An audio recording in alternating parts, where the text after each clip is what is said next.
Sainte Marie, Maman bon Dieu, pour nous. Saint Michel, tout bon sens bon Dieu, pour nous. Saint Jean-Baptiste et Saint José. Bonjour de tous mes frères, mes sœurs mauriciens, mauriciennes d'ici et d'ailleurs. Merci de nous rejoindre dans nos programmes Un Saint chaque jour. Dans ce programme-là, nous avons l'occasion de faire un peu connaissance avec les saints, les saintes, que l'Église invite nous pour célébrer chaque jour. Et nous pouvons aussi demander prier pour nous et intercéder pour nos familles. Aujourd'hui, 20 octobre, l'Église invite nous pour célébrer mémoire Sainte Adeline. Sainte Adeline, les patronne d'une religieuse bénédictine et d'une femme consacrée à la vie monastique. Et nous profitons de l'occasion pour saluer Adeline, Adèle, Adélaïde, Lina. C'était en hiver, un soir, petit vent peut souffler sur la colline de Normandie, pareil comme dire un soupir qui peut sortir dans le ciel. Dans sa silence glacé là, il y a une petite abbaye, un petit monastère qui peut dresser. Humble, paisible, comment dire une place que vraiment lesquels peuvent trouver un refuge pour la nuit en prière. À l'intérieur, bonne sœur, bonne ma sœur, je te réunis dans l'église. Et bien sûr, comme c'est froid, je t'enveloppe dans notre manteau, mais surtout dans la ferveur. Au centre, il y a une jeune abbesse, c'est-à-dire lui-même responsable de l'abbaye supérieure de l'abbaye. Il est là au milieu, debout, les mains croisées, jointes en prière. Le regard fixé, l'eau, le crucifix. Et ça, c'est Adeline, femme de foi, mère spirituelle, guide silencieuse de la communauté bénédictine, la Côtiété. Et soudain, alors qui se présente le psaume, et sa psaume-là, la prière du psaume peut monter comme un parfum vers le ciel, et la lumière douce envahir le sanctuaire. Et sa lumière-là, ce n'est pas la bougie, ce n'est pas la lune qui permet ça. Comment dire, la lumière est sortie du ciel lui-même. Elle enveloppe l'autel, il enveloppe le mirail autour, il éclaire, élimine le visage, le masser qui peut prier, s'asseoir là. Le masser là, c'est saisi, mais c'est paisible. Le témoin est la paix surnaturelle. C'est comme si le ciel finit ouvert sur la porte et a pu bénir dans toute la prière. C'était un moment, un tournant mystique. Ce n'était pas un phénomène spectaculaire, mais un signe discret, profond, lumineux. Et bien, c'est là qu'il comprend. Que la lumière-là, ce n'était pas seulement une consolation, mais c'était une confirmation divine. Une manière pour bon Dieu dire aux autres qui Sainte Adeline, sa femme-là, ça m'a fait consacrer lui, m'a fait mettre à part. C'est une sainte. Et ainsi, dans le froid de l'hiver, dans la simplicité d'un monastère en Normandie, la sainteté de Adeline est révélée non par des discours, mais par une lumière. Une lumière qui continue aujourd'hui encore briller dans le cœur de ceux et celles qui appellent bon Dieu dans le silence, dans la fidélité et dans la prière. Sainte Adeline est venue vivre au XIe siècle dans une société marquée par la guerre locale, par une réforme ecclésiastique. Elle est sortie d'une famille noble de Normandie. Elle fait le choix pour fondre et pour diriger une abbaye, surtout l'abbaye de Mortain, sous la règle bénédictine. Dans le monde que bonne femme pas tient trop beaucoup de place dans les sphères religieuses que devient bonne dirigeante, Adeline lui impose par sa sagesse et sa sainteté. Adeline est fin confrontée à de nombreuses luttes. D'abord, la résistance de certains clérics qui partit content l'autorité féminine. Et puis, une difficulté économique qu'il a pu gagner dans l'abbaye. En plus, pas de tension politique entre les gouvernants, les seigneurs de l'endroit.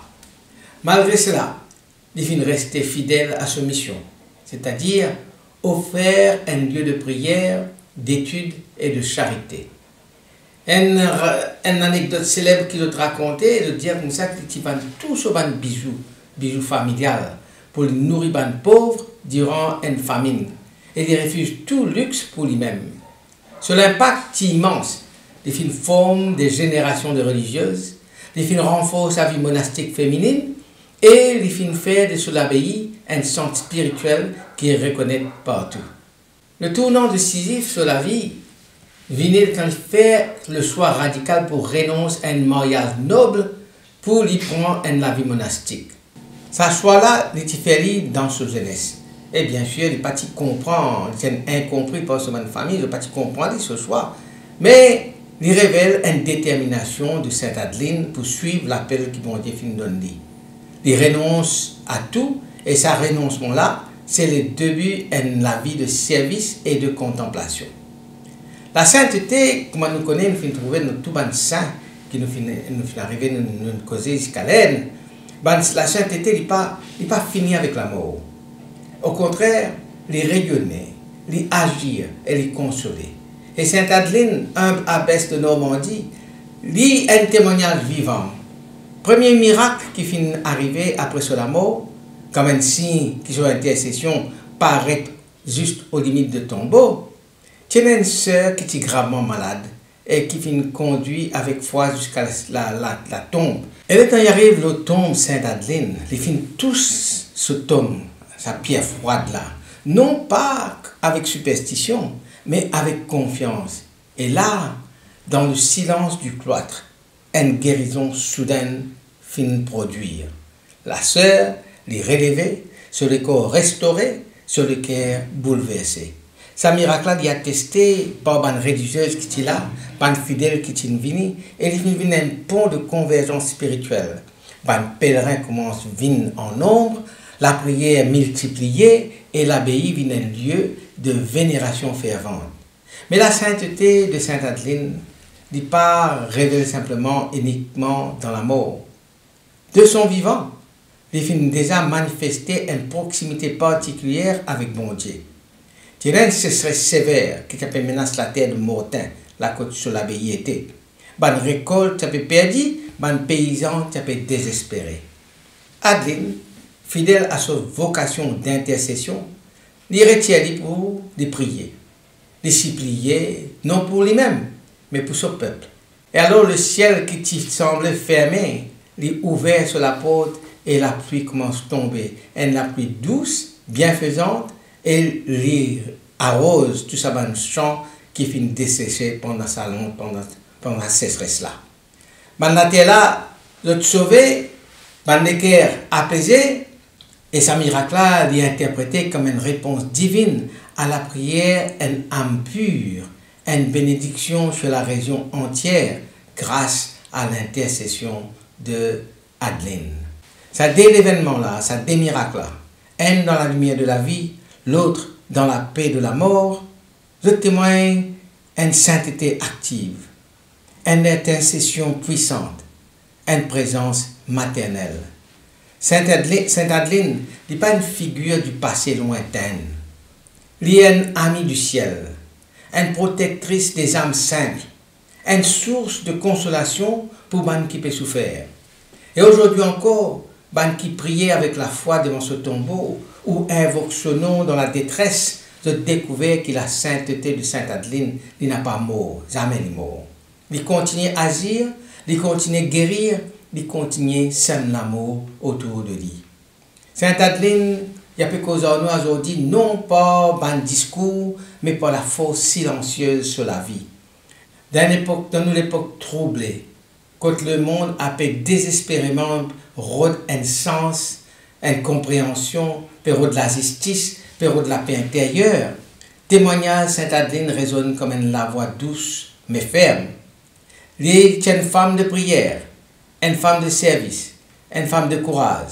Elle est une abbesse, oui, mais avant tout une mère spirituelle, attentive aux plus pauvres, aux malades, aux âmes blessées. Elle n'est pas une dirige avec autorité, mais avec amour. Ce leadership féminin, enraciné dans l'humilité et la sagesse, inspire-nous aujourd'hui et tout ban qui pèse rôde pour conjuguer la foi et la responsabilité. Adeline n'est pas en mais elle a fait tout. Cette simplicité volontaire Ce n'était pas une privation, mais une liberté. Une liberté pour vivre pour bon Dieu et pour les autres. Dans un monde saturé de consommation, de superficialité, Sainte Adeline nous rappelle nous que la sainteté nous trouve dans les choix quotidiens, dans un sacrifice silencieux, dans l'amour du prochain quand nous vivons concrètement, sans faire semblant. Sur la prière, pas une fuite du monde, mais une immersion dans les cœurs bon Dieu pour mieux servir le monde. Il t'y prier pour la pluie, il t'y prier pour les malades, il t'y prier pour les âmes en peine. Et Dieu t'écoute lui. Parce que sur la foi tu es pur, sur la foi tu es intense, sur la foi tu es la foi incarnée. Aujourd'hui, Sainte Adeline, il y a une source d'inspiration pour une femme engagée dans la vie spirituelle, pour une religieuse, pour une laïque, pour une maman, pour une éducatrice, mais aussi pour des hommes qui peuvent vivre la foi vraie, authentique et compatissante. Les enseigne nous que la sainteté n'est pas réservée à un super-héros ou à un héros, mais que la sainteté est tissée dans le quotidien, dans la vie de chaque jour, dans la fidélité, dans le don de soi. Et si nous écoutons lui, si nous contemplons lui, si nous découvrons lui, même si, comme a dit, nous dans le froid de l'hiver, voyons toujours la lumière qui peut surgir. La lumière, elle la vie tout donné. La lumière, elle le cœur uni à Dieu. La lumière, une sainteté qui éclate encore nos chemins aujourd'hui. Une parole attribuée à Sainte Adeline, prononcée pendant une veillée de prière, il dit comme ça: que notre silence soit une offrande, notre pauvreté une louange. Que notre silence soit une offrande et notre pauvreté une louange. Cette phrase-là, les résume sur l'approche spirituelle. Une la vie sainte offerte à Dieu dans la prière et le service. Alors, à nous prier. Sainte Adeline, toi qui viens choisir chemin de renoncement et chemin de la lumière, intercède pour nous dans nos combats quotidiens. Apprends-nous pour content, pour s'aimer l'amour dans le silence et pour servir dans l'humilité. Apprends-nous comment pour prier avec confiance. Quitte l'exemple, guide-nous vers la paix intérieure et la fidélité à nos vocations. Sainte Adeline, priez pour nos familles. Amen. Qui bon Dieu bénisse et tout le monde proche. Qui sur l'esprit habite toujours dans eux. Qui les protège toujours et partout. Au nom du Père et du Fils et du Saint-Esprit. Amen. Et à demain. Saint-André et Saint-Matthieu, priez pour nous. Saint-Jean, Saint-Marc et Saint-Luc, priez pour nous, priez pour nous, priez pour nous. Sainte-Marie-Madeleine et Saint-Étienne, priez pour nous. Saint-Ignace et Saint-Laurent,